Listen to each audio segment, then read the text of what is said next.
nota porque hoy voy a platicarles de dos libros, pero uno de ellos es una de las mejores lecturas que he hecho durante el año y sin duda una de las mejores que he hecho en toda mi vida como lectora.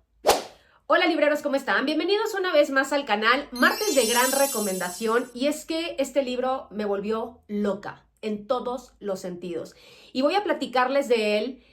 También les voy a platicar del otro que leí que me sirvió mucho para complementar gran parte de esta historia, entender el proceso creativo de la autora, cómo es que surge esta maravilla que se llama Klaus y Lucas de Agatha Christoph. También leí La Analfabeta, que es un relato autobiográfico y, como les decía, me dio muchas pistas para terminar de entender qué era lo que sucedía en esta historia maravillosa. Agatha Christoph es una escritora húngara que nace en 1935 y a los 21 años, en 1956 y durante la Revolución de Hungría, ella huye junto con su esposo y su hija de 4 meses y piden asilo en la Suiza francófona. Esto es muy importante porque esta belleza se escribe en francés, no es su lengua materna. Ella tiene que pasar por un proceso de aprendizaje, de aceptar este nuevo idioma y sobre todo de decidirse a escribir en una lengua que no es la suya. Eso lo cuenta en La Analfabeta. También cuenta un poco de sus experiencias durante la guerra, cómo ella, su familia y sobre todo sus hermanos se adaptaron a estas circunstancias caóticas, terribles.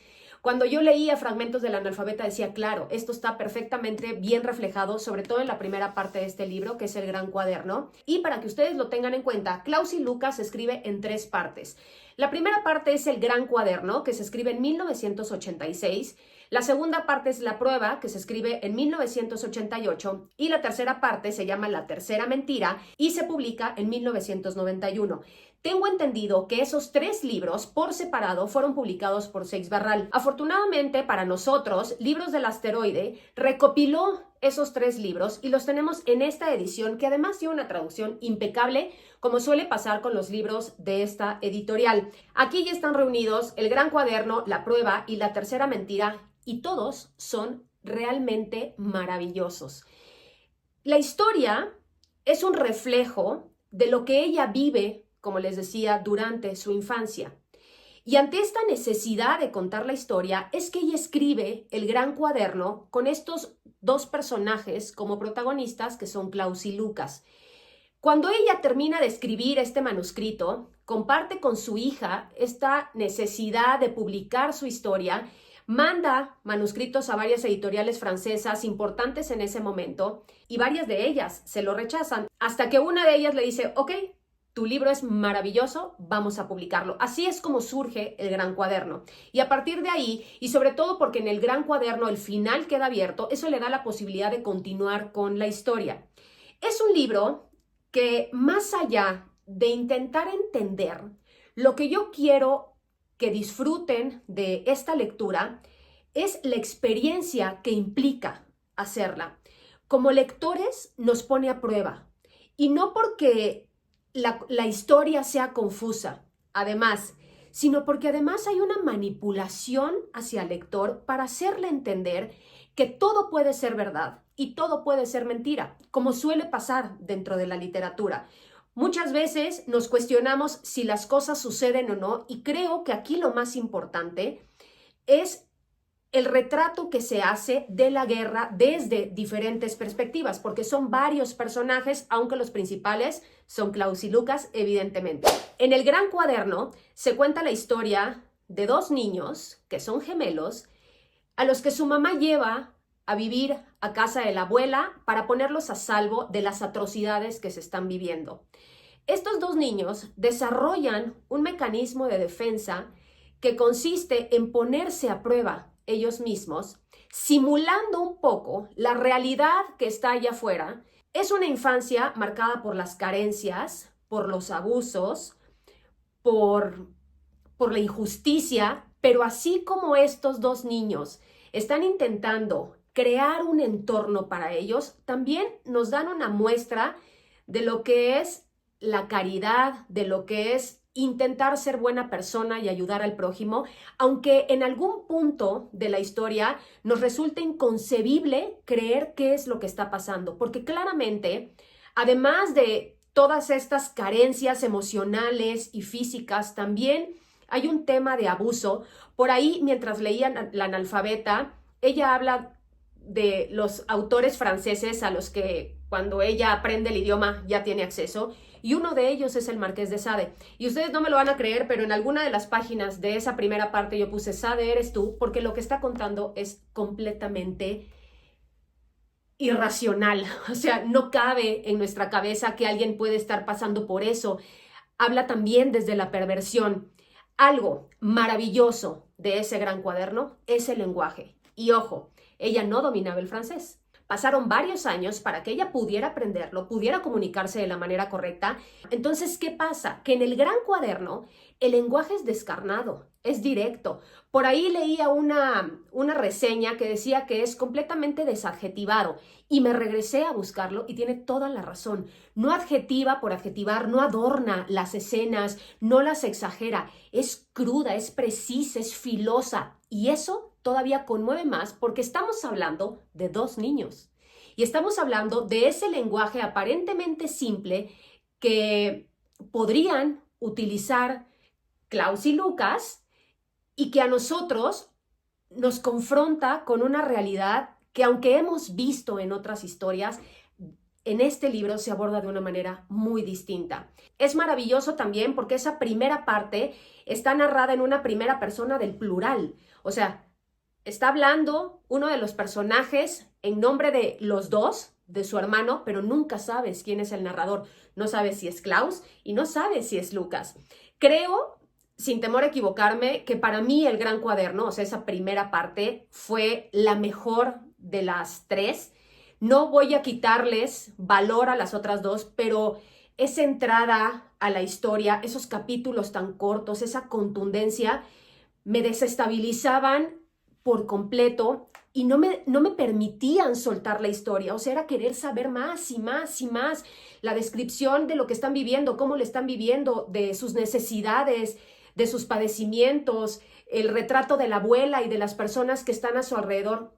Eso no lo había leído nunca. Y eso hizo que con más ganas continuara yo la segunda parte, que se llama La prueba. En La prueba nos encontramos con un narrador en tercera persona que está describiendo la vida de uno de los hermanos. ¿Qué pasa con el otro? Empezamos a atar cabos, empezamos a crear teorías en torno a qué pudo haber sucedido. Es muy contradictoria la historia porque por un lado te dice algo y de repente la misma autora contradice eso que ya había mencionado, entonces tú te regresas desesperado para intentar comprender, pero también en ese momento está retratando lo que se está viviendo socialmente, políticamente, cómo se comportan las demás personas. Y en la tercera parte, que está dividida en dos partes, los dos hermanos aparecen como narradores. Es una primera persona del singular, o sea, un solo narrador, y cambia de repente de un personaje a otro. ¿Quién es quién? Probablemente nunca lo sepan. ¿Quién es quién? Probablemente ustedes intenten encontrar una explicación lógica a toda esta historia, a toda esta confusión.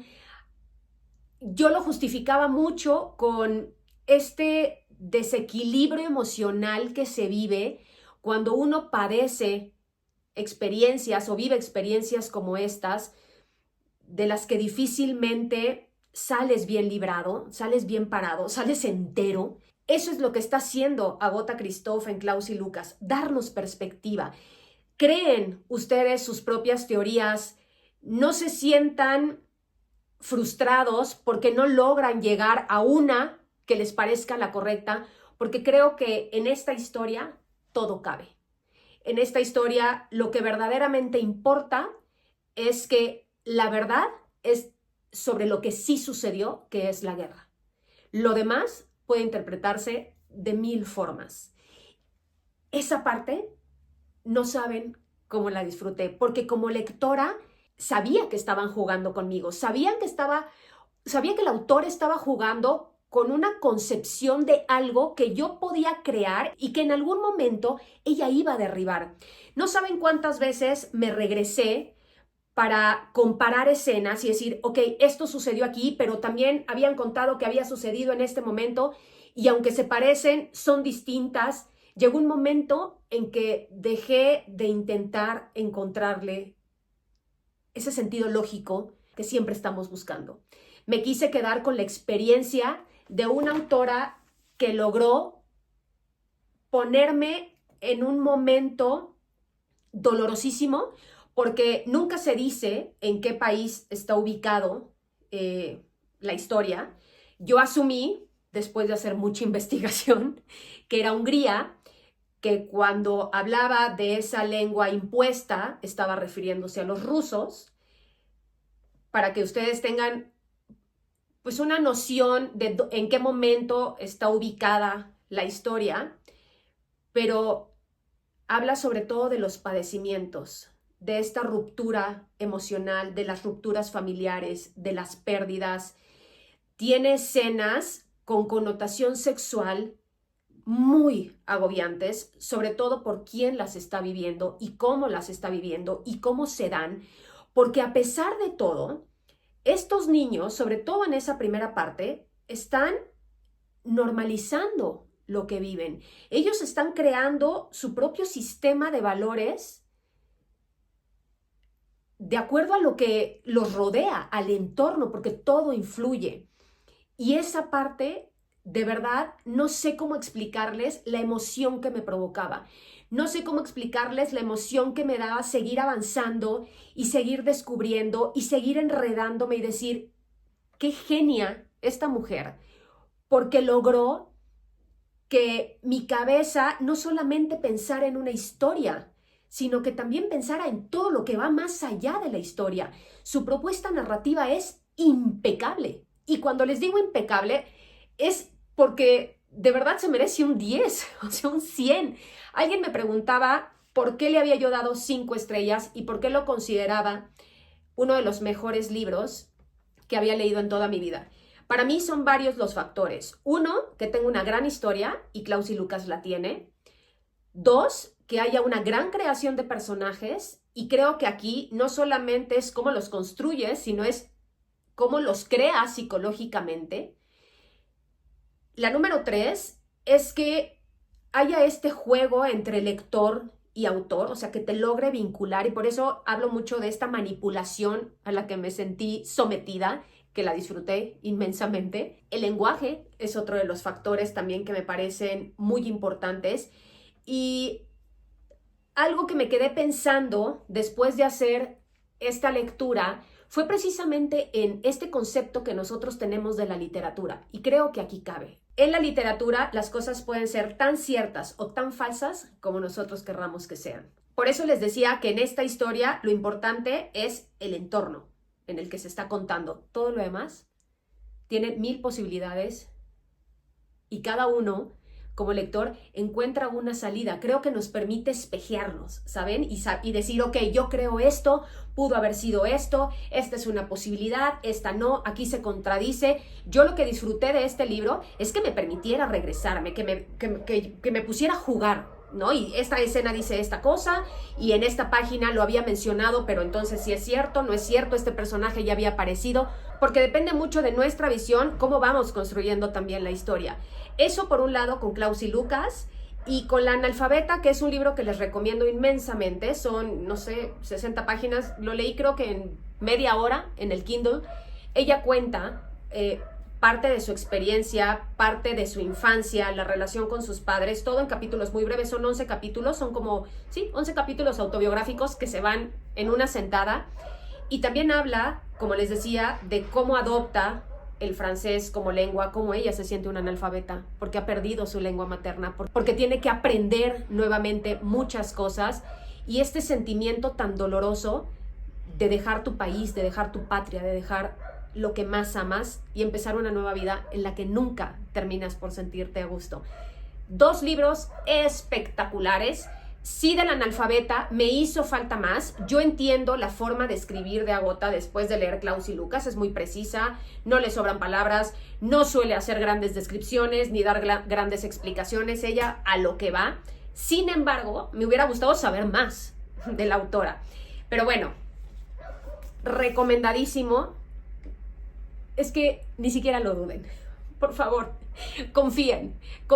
He estado haciendo muy buenas lecturas y esto fue una belleza. Si yo les enseñara la cantidad de notas que tengo, jamás en un libro, y miren que ustedes saben que subrayo, había hecho tantas preguntas. Nunca había cuestionado tanto una historia. No sé si lo ven por ahí, lo puse en pluma roja, en grande, con mayúsculas, intentando encontrar mis respuestas, más allá de las respuestas que me estaba dando la historia. Pero bueno, les dejo esta gran recomendación. Espero que la disfruten, que la hagan, que se sientan igual de emocionados que yo al leerlo y obviamente se va a la lista de los 10 mejores libros del año. O sea, top. Les mando un abrazo con mucho cariño, que tengan un día extraordinario. Si les gusta el video ya saben lo que tienen que hacer. Porfa denle like, suscríbanse al canal, activen la campanita de notificaciones y nos vemos en un siguiente video. Les mando besos, que tengan lindo día. Bye.